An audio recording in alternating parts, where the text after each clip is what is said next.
నమస్కారం. సుఖీభవకు స్వాగతం. ఈ రోజు సుఖీభవలో షుగర్ జబ్బుని తగ్గించే ఆయుర్వేద చిట్కాలివే. ఒత్తిడితో పేగు బ్యాక్టీరియా మార్పు, గ్యాస్ నొప్ప, గుండె నొప్ప, ట్రిపుల్ నెగటివ్ బ్రెస్ట్ క్యాన్సర్ ఎందుకు ప్రమాదకరం, ఇంకా హెల్త్ టిప్. షుగర్ జబ్బు బారిన పడ్డాక ఇక దాన్ని అదుపులో ఉంచుకునేందుకు మనలో చాలా మంది చాలా ప్రయత్నాలు చేస్తూ ఉంటారు. అన్నం మానేసి ఒట్టి చపాతీలు, రాగి లేదా జొన్న రొట్టెల్ని తినడాన్ని మొదలు పెడుతూ ఉంటారు. స్వీట్లు, మిఠాయిలు వంటి తీపి పదార్థాల్ని పూర్తిగా దూరం పెట్టేస్తూ ఉంటారు.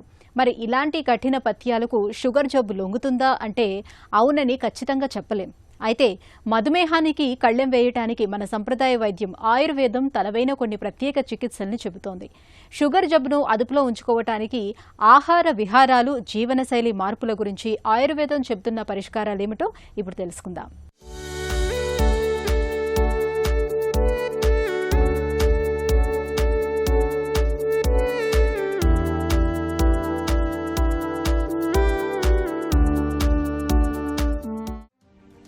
మధుమేహం ఇదో సైలెంట్ కిల్లర్.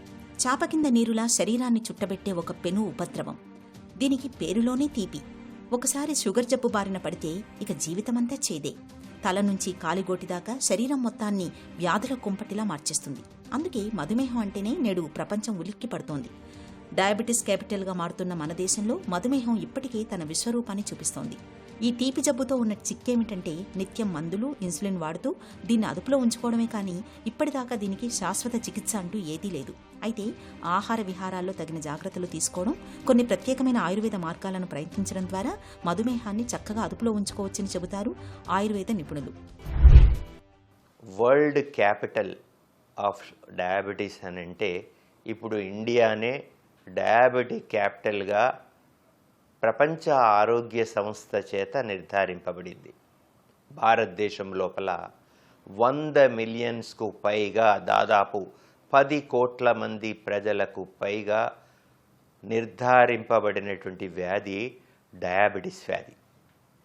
డయాబెటీస్ వ్యాధిలో type 1 diabetes, type 2 diabetes, gestational diabetes and pancreatic కానీ అదర్ వేరే కారణాల చేత, ట్యూమర్స్ చేత షుగర్లో వ్యాధి జనించడానికి ఆస్కారం ఉంది. టైప్ 1 లోపల ఇన్సులిన్ ప్రొడక్షనే పూర్తిగా దెబ్బతింటుంది కాబట్టి type 1 diabetes. Type 2 diabetes insulin యొక్క ప్రొడక్షన్ సెన్సిటివిటీ దెబ్బతింటుంది. ప్యాంక్రియాటిక్ సెల్స్ నుండి ఇన్సులిన్ యొక్క కణాలను దెబ్బతినకుండా వాటిని సెన్సిటివిటీని తగ్గింపగలగాలి. తర్వాత జెస్టేషనల్ డయాబెటీస్ లోపల ప్రెగ్నెన్సీలో షుగర్ లెవెల్స్ పెరుగుతాయి. క్రమేణా నార్మల్గా డెలివరీ తర్వాత నార్మల్గా రూపాంతరం చెందుతుంది. సర్టెన్ వ్యాధులైనటువంటి ప్యాంక్రియాటిక్ ట్యూమర్స్ లోపల వచ్చేటువంటి కూడా వివిధ రకాలైనటువంటి డయాబెటీస్ వ్యాధులు. అసలు డయాబెటీస్ అంటే ఏంటి అంటే శరీరంలో రక్తం లోపల షుగర్ అంశాలు పెరిగి అధికంగా దప్పిక, మాటిమాటికి యూరిన్ పోవడము ఇట్లాంటివి జరుగుతాయి. Sugar levels, fasting sugar levels పెరుగుతాయి. తిన్న తర్వాత పెరుగుతుంది. గత 3 నెలలుగా షుగర్ కంట్రోల్ ఉందా లేదా అని చెప్పే HbA1c అనేటువంటి బయోకెమికల్ మార్కర్ ఈ వ్యాధిని నిర్ధారిస్తుంది. అంతేకాకుండా దీని యొక్క దుష్పరిణామాలు ఏమైనా శరీరం పైన ఉన్నాయా లేదా తెలుసుకోవడం ఇది ఇంపార్టెంట్ విషయం. మధుమేహులకు పథ్యాలు మంచివే, కానీ మితిమీరిన పథ్యాలతో లేనిపోని సమస్యలు వచ్చి పడతాయని గుర్తుంచుకోవాలి. పిండి పదార్థాలు, చక్కెర పదార్థాల్ని బాగా తగ్గించాలి. అలాగే బాగా పాలిష్ పట్టించిన బియ్యానికి బదులుగా ముడి బియ్యం లేదా పాత బియ్యంతో అన్నాన్ని వండుకుని తినొచ్చు. తాజా పండ్లు, కాయగూరల్ని ఎక్కువ మొత్తంలో తీసుకోవాలి. ఇక కరివేపాకులకు షుగర్ని తగ్గించే గుణం ఉంది. ప్రతిరోజు 10 పచ్చి కరివేపాకుల్ని తినడం మంచిది. అలాగే దాల్చిన చెక్కలో కూడా డయాబెటీస్ని అదుపులో ఉంచే గుణాలు ఉన్నట్లు చాలా పరిశోధనలు చెబుతున్నాయి. దాల్చిన చెక్కను నిత్యం వంటల్లో వాడుకోవాలి. రోజువారీ ఆహారంలో పీచు పదార్థాలు ఎక్కువగా ఉండేలా చూసుకోవాలి. ఉసిరిని మధుమేహుల పాలిట దివ్యౌషధంగా చెబుతారు నిపుణులు. మధుమేహంతో బాధపడుతున్నప్పుడు ఉసిరిని నిత్యం ఏదో ఒక రూపంలో తీసుకోవటం వల్ల రక్తంలో గ్లూకోజ్ స్థాయిలు స్థిరంగా ఉంటాయి. 90% ఆఫ్ ద పీపుల్ షుగర్ వ్యాధులలో ఉండేటువంటి టైప్ 2 డయాబెటీస్ లోపల రివర్సల్ లేదా మాయం చేయడం అనేది 100% పాసిబుల్. ఇప్పుడు ప్రతి ఒక్కరిలో చర్చకు దారితీస్తున్నటువంటి అంశం. దీనికి మనం ఏం చేయాలి? ఔషధాలు ఇవ్వద్దు, ఔషధాలు లేకుండా మాయం చేయాలి. చేయవచ్చు. ఎలా అంటే, ఒకటి ఆహారము, నిద్ర, ఔషధం వద్దు ఇక్కడ, బ్రహ్మచర్యం, weight control. Weight control first మీ దగ్గరికి పేషెంట్ వ్యక్తులు రాగానే టైప్ 2 డయాబెటీస్ నిర్ధారణ అయిన తర్వాత వాళ్ళ వెయిట్ చెక్ చేయండి. 90కి పైన 80 పైన దాటితే వాళ్ళు ఒబేసిటీని దాటుతున్నారనేది గుర్తుపెట్టుకోండి. వాళ్ళల్లో మరి ఏం చేయాలి మీరు? మేము సాధారణంగా వెయిట్ను కంట్రోల్ చేసేటువంటి ప్రత్యేకమైనటువంటి చర్యలు తీసుకుంటాం. ఈ వెయిట్ను కంట్రోల్ ఎందుకు చేసుకుంటామంటే దీనిలో android fat, gynoid obesity, android obesity అంటాం. ఈ గైనాయిడ్ ఫ్యాట్ అంటే థైస్ లోపల, బటక్స్ లోపల అధికంగా ఫ్యాట్ చేరడం. దీనివల్ల మనకు పియర్ షేప్లో బాడీ ఉంటుంది. ఆండ్రాయిడ్ ఫ్యాట్ ఏంది? పొట్ట భాగం లోపల విపరీతంగా, బ్యాక్ భాగం లోపల, ఇది ఆండ్రాయిడ్ ఫ్యాట్ అంటారు. ఈ ఆండ్రాయిడ్ ఫ్యాట్ యాపిల్ పండు లాంటి షేప్ వస్తుంది. ఈ రెండు షేప్స్ కూడా వెరీ డేంజరస్. ఓవర్ వెయిట్కు సంకేతాలు. నడవలేకపోవడం, ఎక్కువగా ఫ్యాటీ డిపాజిట్స్ చేత ఫ్రీ ఫ్యాటీ యాసిడ్స్ అనేటువంటివి రక్త ప్రసారణలకు ఉత్పత్తి అయ్యి షుగర్ యొక్క నియంత్రణను, సెన్సిటివిటీని కోల్పోయేటట్టు ప్యాంక్రియాటిక్ సెల్స్ మీద దాని ప్రభావం చూపెడుతుంది. కాబట్టి కంట్రోల్ కాదు. ఓవర్ వెయిట్ని తగ్గించుకున్నట్టయితే మనకు ఫ్రీ ఫ్యాటీ యాసిడ్స్ యొక్క ఫ్లో తగ్గి షుగర్ యొక్క మనం ఇన్సులిన్ను ప్రొడక్షన్ను పెంచుకొని మనం ఆటోమేటిక్గా ఔషధాలు లేకుండా ప్రివెంట్ చేసుకోవచ్చు. తర్వాత ఆహారం లోపల మార్పులు. 50% గ్రీన్స్, 25% ప్రోటీన్స్, 25% కార్బ్స్ను మనం సమతుల్య ఆహారాన్ని ఇచ్చినట్టయితే మనం తప్పకుండా దీన్ని నియంత్రించుకోవచ్చు. మూడవది, రోజు 45 నిమిషాల వ్యాయామము, యోగా, సూర్య నమస్కారాలు లాంటివి మనము క్రమబద్ధంగా ప్రతిరోజు చేయడం ద్వారా ఔషధాలు లేకుండా మనము దీన్ని నియంత్రించుకోవచ్చు. అట్లాగే మనము ప్రతిదినం మనం తీసుకునేటువంటి ఆహారాలలో జంక్ ఫుడ్ ఉన్నా, మనకు డీప్ ఫ్రై ఫుడ్ ఉన్నా, వీటిని ప్రివెంట్ చేసుకున్నట్టయితే ఈ డయాబెటీస్ వ్యాధిని మనం లైఫ్ స్టైల్ మోడిఫికేషన్స్ వల్లనే కంట్రోల్ చేసుకునేటువంటి ఒక ప్రత్యేకమైనటువంటి ఇవన్నీ కూడా నిజానికి ఆయుర్వేదం లోపల నిద్ర, ఆహారము, బ్రహ్మచర్యము, త్రయ ఉపస్తంభాలు అండ్ పరివర్జన ప్రక్రియలు ఏదైతే వదలాలో, ఏదైతే తీసుకోవద్దో అనేటువంటి ప్రక్రియలు నిదాన పరివర్జనం అంటారు. సో ఇవన్నీ కూడా ఆయుర్వేదంలో ఉన్నటువంటి అంశాలనే కొంత మార్పులు చేర్పులు చేయడం ద్వారా షుగర్ వ్యాధిని మాయం చేయవచ్చు టైప్ 2 డయాబెటీస్లో అని ఘంటాపదంగా చెప్తున్నారు. మెంతులు, కాకరకాయల్లో చక్కెర వ్యాధిని అదుపులో ఉంచే రసాయనాలు ఉన్నట్లు పరిశోధనలు చెబుతున్నాయి. ఈ నేపథ్యంలో రోజువారీ వంటల్లో మెంతులు, కాకరకాయల్ని ఒక భాగంగా చేసుకోవాలి. అల్లం, మొక్కజొన్న గింజలు, బ్లాక్ టీ, గ్రీన్ టీలకు కూడా షుగర్ని అదుపులో ఉంచే గుణం ఉంది. మధుమేహంతో బాధపడుతున్నప్పుడు వీటిని నిత్యం తీసుకోవడం చాలా మంచిది. అలాగే బార్లీ గింజలను త్రిఫల కషాయంలో రాత్రంతా నానవేసి ఉంచి మరుసటి రోజు తేనెతో కలిపి 2-3 దఫాలుగా తీసుకోవటం వల్ల కూడా రక్తంలో చక్కెర స్థాయిలు స్థిరంగా ఉంటాయి. ఇలా ఆహారపరమైన జాగ్రత్తలతో పాటు నిత్యం కాసేపైనా వ్యాయామం చేయడాన్ని ఒక అలవాటుగా మార్చుకోవాలి. షుగర్ జబ్బు మరీ తీవ్రంగా మారినప్పుడు డాక్టర్ పర్యవేక్షణలో కొంతకాలం పాటు ఆయుర్వేద ఔషధాలను వాడుకోవాలి. హెల్త్ న్యూస్ మీకోసం.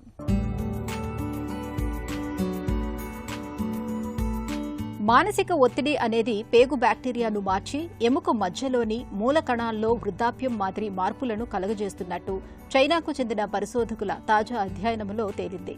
వాపు ప్రక్రియ మార్గాలు, ఒత్తిడి హార్మోన్ల ద్వారా దీర్ఘకాల ఒత్తిడి రోగనిరోధక వ్యవస్థను, ఎముక మధ్యలో ఏర్పడే మూల కణాలను ప్రభావితం చేస్తున్నట్లు గతంలోనే తేలింది. అయితే ఒత్తిడి సంకేతాలు మెదడు నుంచి ఎముక మధ్యకు ఎలా చేరుకుంటాయనేది స్పష్టంగా తెలియదు. ఈ నేపథ్యంలోనే చైనా పరిశోధకులు ఎలుకల్లో మెదడు, పేగులు, ఎముక మధ్య సాగే చర్యల మీద పరిశోధన చేపట్టారు. భావోద్వేగాలు, గ్రహణ సమాచారం, నొప్పి సంకేతాల ప్రసారంతో ముడిపడిన మెదడులోని భాగాల్లో సాగే చర్యలను దీర్ఘకాల ఒత్తిడి తగ్గిస్తున్నట్లు గమనించారు. ఆయా సంకేతాల మార్పులను పేగులకు చేరవేస్తున్నట్లు కూడా గుర్తించారు. ఇది బ్యాక్టీరియా సమతుల్యత మీద కూడా ప్రభావం చూపుతోంది. ఉదాహరణకు, ఒత్తిడికి గురైన ఎలుకల పేగుల్లో పేగు బ్యాక్టీరియాకు సమతుల్యతను నియంత్రించే లాక్టోబాసిల్లస్ ర్యూటెరి అనే బ్యాక్టీరియా లోపించింది. అలాగే దెబ్బతిన్న కణాలను తొలగించడంలో కీలకంగా వ్యవహరించే స్పెర్మిడైన్ అనే సహజ రసాయనము మోతాదులు తగ్గాయి. ఇవి రెండు మెదడు, ఎముక మధ్య సాగే సమాచార ప్రసారంలో ముఖ్య పాత్ర పోషిస్తూ ఉండటం గమనార్హం. ఎముక మధ్యలో ఏర్పడే మూల కణాలు దెబ్బతిన్న కణజాలాలు మరమ్మత్తు కావటానికి తోడ్పడతాయి. వీటి పనితీరు అస్తవ్యస్తమైతే శరీరంలో వాపు ప్రక్రియ తలెత్తుతుంది. రోగనిరోధక ప్రతిస్పందనలు కూడా మారతాయి. చివరికి ఇవి గుండె జబ్బు, మధుమేహం వంటి సమస్యలకు దారితీస్తాయి. అంటే దీర్ఘకాల ఒత్తిడిని అదుపులో ఉంచుకుంటే మానసికంగా ఆరోగ్యంగా ఉండటంతో పాటు దీర్ఘకాలిక జబ్బుల బారిన పడకుండా చూసుకోవచ్చని పరిశోధకులు వివరిస్తున్నారు. ఛాతీలో నొప్పిని మనలో చాలా మంది పెద్దగా పట్టించుకోరు. ఆయిలీ ఫుడ్ ఎక్కువగా తినటం వల్ల గ్యాస్ ఫామ్ అయిందని, అందుకే ఛాతీలో మంట వస్తుందని అనుకుంటారు. ఈనో పౌడరు, జెలిసిన్ టానిక్కో తాగి నిమ్మలంగా ఉంటూ ఉంటారు. కానీ నిజానికి ఛాతీలో వచ్చే నొప్పి అన్నిసార్లు గ్యాస్ నొప్పి కాకపోవచ్చని, గుండె నొప్పి కూడా అలాగే ఉంటుందని గుర్తుంచుకోవాలి. గ్యాస్ ట్రబుల్ అనే నిర్లక్ష్యం చేస్తే అది అంతిమంగా గుండెపోటు రూపంలో ప్రాణాలకే ప్రమాదం తెచ్చిపెట్టొచ్చు. గ్యాస్ నొప్పికి, గుండె నొప్పికి తేడాను ఎలా తెలుసుకోవాలో ఇప్పుడు తెలుసుకుందాం. గ్యాస్ నొప్పి, గుండె నొప్పి అనేది అసలు కామన్ సెన్స్ గా ప్రతిదీ గుండె నొప్పి అనేది నా ఉద్దేశం అండి. గ్యాస్ నొప్పిని ఇది హార్ట్ కాదు అని తెలుసుకోవడం అనేది ఫండమెంటల్. ఎందుకంటే హార్ట్ అయితే హాని చేస్తుంది, గ్యాస్ నొప్పి అయితే టాబ్లెట్తో పోతుంది. కాబట్టి ఏది అని తెలుసుకునే పరిస్థితి అనేది టెస్టులు చేస్తేనే తెలుస్తుంది. కాబట్టి ప్రతి ఛాతీ నొప్పిని ఒక రకమైన సైకియాట్రిక్ ఫీలింగ్ కాకుండా చాలా బ్యాలెన్స్డ్గా దాన్ని చేసినందువల్ల మనకి గుండెని మంచిగా చూసుకునే అవకాశం ఉంటుంది. నేను చెప్పే ఒకటే మాట ఏంటంటే, అవగాహన పెంచుకోండి. గుండె జనరల్గా హెల్త్ గురించి, ముఖ్యంగా హార్ట్ గురించి అవగాహన పెంచుకుని దానికి సంబంధించిన సింపుల్ ఎక్సర్సైజ్ రెజిమెన్ ఒకటి ప్రతిరోజు, లేకపోతే వారానికి కనీసం 5 రోజులు cycling, jogging, even just walking, ఇది ఒకటి. అదేవిధంగా డైటరీ మాడిఫికేషన్స్ చేసుకుని ఊబకాయం రాకుండా చూసుకోగలిగితే బాగుంటుంది. ఇది రెండిటితో కలిపి మెంటల్ స్ట్రెస్కి సరైన మెడిటేషన్ ద్వారా సరైన జాగ్రత్తలు తీసుకున్నందువల్ల హార్ట్ అటాక్ రాకుండా ఉండే అవకాశం. రొమ్ములో విషపు గడ్డలా పెరిగే బ్రెస్ట్ క్యాన్సర్ గురించి మనకు తెలిసిందే. అయితే ఈ క్యాన్సర్లోనే మరో సైలెంట్ కిల్లర్ ఉంది. అదే triple negative breast cancer.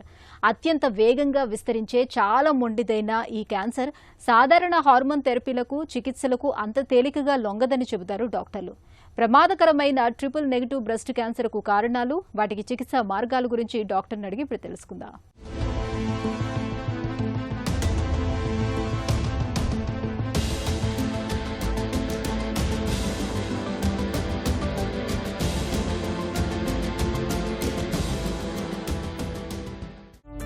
Triple negative breast cancer అంటే ఏంటి? ట్రిపుల్ నెగటివ్ బ్రెస్ట్ క్యాన్సర్ అంటే యూజువల్గా లంప్స్ అనేది చేతికి తగిలినప్పుడు, అనుమానంగా ఉన్నప్పుడు మళ్ళీ మ్యామోగ్రఫీ, అల్ట్రాసౌండ్ బ్రెస్ట్ అనేది చేస్తాము. అప్పుడు మనకి బైరాయిడ్ స్కోరింగ్ ఉంటుంది, 1, 2, 3, 4, 5 అని. దాన్ని బట్టి 3 వరకు ఉంటే మోస్ట్ ప్రాబబ్లీ బినైన్ అనే వదిలేస్తాం. 4 సస్పీషియస్, 5 అంటే మ్యాలిగ్నెంట్ అనమాట. అలా ఏంటంటే 4, 5 ఉన్న లీజన్స్ బయాప్సీ చేస్తాం మనం. బయాప్సీలో మనకి ఈ క్యాన్సర్ ఉంది, invasive ductal carcinoma, invasive lobular carcinoma or infiltrating ductal carcinoma అనే డయాగ్నోసిస్ వస్తుంది అనమాట, పెథలాజికల్ డయాగ్నోసిస్. దీన్ని ఫర్దర్గా కేటగరైజ్ చేస్తారు. అది IHC అంటే ఇమ్యూనోహిస్టోకెమిస్ట్రీ ద్వారా ఒక 4 మార్కర్స్ చేస్తారండి. ఆ 4 మార్కర్స్ ఏంటంటే ER అంటే ఈస్ట్రోజన్ రిసెప్టార్ మార్కరు, PR అంటే ప్రొజెస్ట్రాన్ రిసెప్టార్ మార్కరు, HER2 అనే మార్కరు, అండ్ ఇంకోటి ఏంటంటే Ki-67 ఆర్ MIB ఇండెక్స్ అంటారు. అది ప్రొలిఫరేటివ్ ఇండెక్స్ అనమాట. అదంటే కొంచెం ఎక్కువగా ఉంటే హైలీ ప్రొలిఫరేటింగ్ ట్యూమర్, అగ్రెసివ్ అని, కొంచెం తక్కువగా ఉంటే లెస్ ప్రొలిఫరేటింగ్ మైల్డ్ ట్యూమర్ అని అలా పరిగణిస్తామన్నమాట. ఇది ER, PR, HER2 3 తీసుకుంటే 3 గనక నెగటివ్ ఉంటే దాన్ని ట్రిపుల్ నెగటివ్ అని అంటాము. హార్మోన్ రిసెప్టార్ నెగటివ్ ఉంటే అగ్రెసివ్గా బిహేవ్ చేస్తాయి ట్యూమర్స్. సో ట్రిపుల్ నెగటివ్ అనేది అందుకనే అగ్రెసివ్ ట్యూమర్స్ అంటామన్నమాట. ఇది ట్రిపుల్ నెగటివ్ బ్రెస్ట్ క్యాన్సర్ ముప్పు ఎవరికి ఎక్కువ? యంగ్ యంగ్ ఉమెన్లో ఎక్కువ, అంటే యువ మహిళల్లో ఎక్కువగా వస్తుందన్నమాట ఈ ట్రిపుల్ నెగిటివ్ బ్రెస్ట్ క్యాన్సరు. చిన్న వాళ్ళలో వస్తే బ్రెస్ట్ క్యాన్సర్ చాలా అగ్రెసివ్ అని చెప్తామన్నమాట. ఎందుకంటే అది యూజువల్గా ట్రిపుల్ నెగిటివ్ బ్రెస్ట్ క్యాన్సర్ వస్తుంది. అదే కాకుండా ఇది పారంపర్యంగా వచ్చే breast cancer, hereditary breast and ovarian cancer syndrome ఉన్న వాళ్ళకి, BRCA1 BRCA2 పాజిటివ్ ఉన్న వాళ్ళకి ఇది యూజువల్గా ట్రిపుల్ నెగిటివ్ బ్రెస్ట్ క్యాన్సర్ వస్తుందన్నమాట. ట్రిపుల్ నెగటివ్ బ్రెస్ట్ క్యాన్సర్ తాలూకు లక్షణాలు ఎలా ఉంటాయి? ట్రిపుల్ నెగిటివ్ అవనియండి, ERPR positive, hormone positive type అవనియండి, ఏదైనా కానీ అడ్వాన్స్డ్ స్టేజ్లోనే అలా చర్మం నారింజ తొక్కులాగా అవ్వటము, బాగా డిసీజ్ బాగా అడ్వాన్స్ అయ్యి బాగా నోట్స్కి స్ప్రెడ్ అయ్యి అది లింఫాటిక్స్ బ్లాక్ అయినప్పుడు ఆ చర్మం అనేది ప్యూడీ ఆరెంజ్ లాగా నారింజ తొక్క లాగా చర్మం అవుతుంది. అంతేగాని ట్రిపుల్ నెగిటివ్ పాజిటివ్కి స్పెసిఫిక్ సిమ్టమ్స్ అనేది వేరే ఉండవు. అది బయాప్సీ ఫైండింగ్ ట్రిపుల్ నెగిటివా హార్మోన్ పాజిటివా అనేది. ట్రిపుల్ నెగటివ్ బ్రెస్ట్ క్యాన్సర్ను ఎలా నిర్ధారిస్తారు? ఈ బ్రెస్ట్ క్యాన్సర్స్ అనేవి మామూలుగా గడ్డ అనేది ఉంటే ఫస్ట్ మ్యామోగ్రఫీ చేస్తాము, తర్వాత అల్ట్రాసౌండ్ చేస్తాము. దాంట్లో ఏమైనా ఉంటే బయాప్సీ చేస్తాం. బయాప్సీలో ఈ పెథాలజీ ఇస్తారు. దాంట్లో IHC అనేది ఇమ్యూనోహిస్టోకెమిస్ట్రీ చేస్తే టైపింగ్ వస్తుంది అనమాట. తర్వాత MRI అనేది హై రిస్క్ ఇండివిజువల్స్ డెఫినెట్గా, అంటే మనం అల్ట్రాసౌండ్ మ్యామోగ్రఫీ చేసినప్పుడు సరిగ్గా మ్యామోగ్రఫీలో ఒక ఫైండింగ్, అల్ట్రాసౌండ్లో ఒక ఫైండింగ్, మన క్లినికల్ ఒక ఫైండింగ్ డిస్క్రిపెన్సీ ఉన్నప్పుడు డెఫినెట్గా MRIకి వెళ్ళాలి. అదే కాకుండా హై రిస్క్ ఇండివిజువల్స్ అంటే BRCA పాజిటివ్ వాళ్ళల్లో డెఫినెట్గా MRI స్కాన్ అనేది అవసరము. ఇంకా ఇతర కండిషన్స్లో డెన్స్ బ్రెస్ట్లో కానీ ఎక్కడైనా అనుమానం వచ్చినా కూడా MRI చేసుకోవచ్చు. ట్రిపుల్ నెగటివ్ బ్రెస్ట్ క్యాన్సర్ వేగంగా పెరుగుతుందా, మళ్ళీ మళ్ళీ వస్తూ ఉంటుందా? ఈ డెఫినెట్గా ట్రిపుల్ నెగిటివ్ క్యాన్సర్కి రికరెన్స్ ఛాన్సెస్ చాలా ఎక్కువ. ఫస్ట్ 2 ఏళ్లలో ఎక్కువ రికరెన్స్ వచ్చే ఛాన్స్ ఉంటుంది. అండ్ అక్కడ రికరెన్స్ అక్కడ రావచ్చు. రికరెన్స్ అనేది స్టేజ్ 4 అంటే వేరే అవయవాల్లో రావచ్చు, లంగ్స్లో కానీ, లివర్లో కానీ, బ్రెయిన్లో కానీ, బోన్స్లో కానీ రావచ్చు. అండ్ ఇది ఎర్లీగా డిటెక్ట్ చేస్తాం అంటే యూజువల్గా అంటే క్యాన్సర్ ఒక్కొక్కసారి ఎర్లీగా స్టేజ్ 1లో కూడా రికరెన్స్ వచ్చే ఛాన్స్ ఉంటుంది ట్రిపుల్ నెగిటివ్ క్యాన్సర్. ఒక్కొక్కసారి మనము బ్రెస్ట్లో లీజన్, చిన్న లీజన్ 1 సెంటీమీటర్ లీజన్ కూడా మనం పెట్ స్కాన్ అయి చేస్తే మొత్తం స్ప్రెడ్ అయి ఉంటుంది అనమాట. అంటే ఇతర ఆర్గాన్స్కి స్టేజ్ 4లో బోన్స్కి కానీ, బ్రెయిన్కి కానీ, లివర్కి కానీ, లంగ్స్కి కానీ స్ప్రెడ్ అయి ఉంటుంది అనమాట. చిన్న 1 సెంటీమీటర్ లీజన్ కూడా, అంటే అది అగ్రెసివ్గా ఉంటుందన్నమాట. ట్రిపుల్ నెగటివ్ బ్రెస్ట్ క్యాన్సర్కు ప్రస్తుతం అందుబాటులో ఉన్న చికిత్సలేంటి? యాక్చువల్లీ ట్రిపుల్ నెగిటివ్ బ్రెస్ట్ క్యాన్సర్లో చికిత్సలు ఏంటంటే కీమోథెరపీ, నియో అడ్జువెంట్ కీమోథెరపీ యూజువల్గా ఇస్తాము, ఆల్రెడీ చెప్పాను. దాంతో అంటే సర్జరీ ముందు అప్ ఫ్రంట్ కీమోథెరపీ ఇస్తాము. తర్వాత కీమోథెరపీ అన్నీ కంప్లీట్ అయిపోయిన తర్వాత సర్జరీకి వెళ్తాము. Surgery breast most of the early స్టేజ్లో అయితే బ్రెస్ట్ కన్జర్వింగ్ చేయొచ్చు విత్ యాక్సిలరీ డోర్ డిసెక్షన్. తర్వాత రేడియేషన్ ఇస్తామన్నమాట. కొన్ని చాలా వరకు ట్రిపుల్ నెగిటివ్ పేషెంట్లు ఇప్పుడు ఏంటంటే అప్ ఫ్రంట్ కీమోథెరపీతో పాటు కొంచెం అగ్రెసివ్గా ఉన్న నోడ్ పాజిటివ్ ఉన్న కేసుల్లో ఇమ్యూనోథెరపీ కూడా యాడ్ చేస్తామన్నమాట. ఇమ్మీడియట్గా బెటర్ రెస్పాన్స్, బెటర్ సర్వైవల్ కోసం ఇమ్యూనోథెరపీ కూడా యాడ్ చేస్తున్నాము. మిగతా పార్ప్ ఇన్హిబిటర్స్, ఒలిపెరబీ అన్నీ ఎవరికి ఇస్తాము అంటే BRCA పాజిటివ్ ఉన్న వాళ్ళకి డెఫినెట్గా పార్ప్ ఇన్హిబిటార్ థెరపీ అనేది బాగా పనిచేస్తుంది. BRCA అంటే వంశపారంపర్యంగా వచ్చే బ్రెస్ట్ అండ్ ఓవేరియన్ క్యాన్సర్స్ వాళ్ళల్లో BRCA పాజిటివ్ ఉన్న వాళ్ళలో ఇది ఉపయోగపడుతుంది. చికిత్స తర్వాత మళ్ళీ ట్రిపుల్ నెగటివ్ బ్రెస్ట్ క్యాన్సర్ రాకుండా ఉండేందుకు ఏం చేయాలి? ఈ ట్రిపుల్ నెగిటివ్ క్యాన్సర్ అనేది కాదు, ఏ బ్రెస్ట్ క్యాన్సర్ అయినా, బట్ అసలు జనరల్ ఏ క్యాన్సర్ అయినా కూడా ఒక్కసారి చికిత్స అనేది పూర్తయిన తర్వాత వాళ్ళ ఒక ప్రైమరీ కన్సల్టెంట్స్తో ఎప్పటికీ ఫాలోఅప్లో ఉండాలి. ఫస్ట్ 2 ఏళ్ల వరకు ప్రతి 3 నెలలకి ఒకసారి డాక్టర్ని సంప్రదించి వాళ్ళకి ఏమైనా ఇబ్బందులు ఉన్నాయా, ఏమైనా స్పెసిఫిక్ కంప్లైంట్స్ ఉన్నాయా చెప్పుకొని దానికి సంబంధించిన కొన్ని టెస్ట్లు అవి చేయించుకుంటూ ఉండాలి. అండ్ 2 ఏళ్ళ నుంచి 5 ఏళ్ల వరకు ప్రతి 6 నెలలకు ఒకసారి డాక్టర్ని సంప్రదించాలి. 5 ఏళ్ల తర్వాత ప్రతి ఏడాదికి, ప్రతి సంవత్సరానికి ఒకసారి డాక్టర్ని సంప్రదించాలి.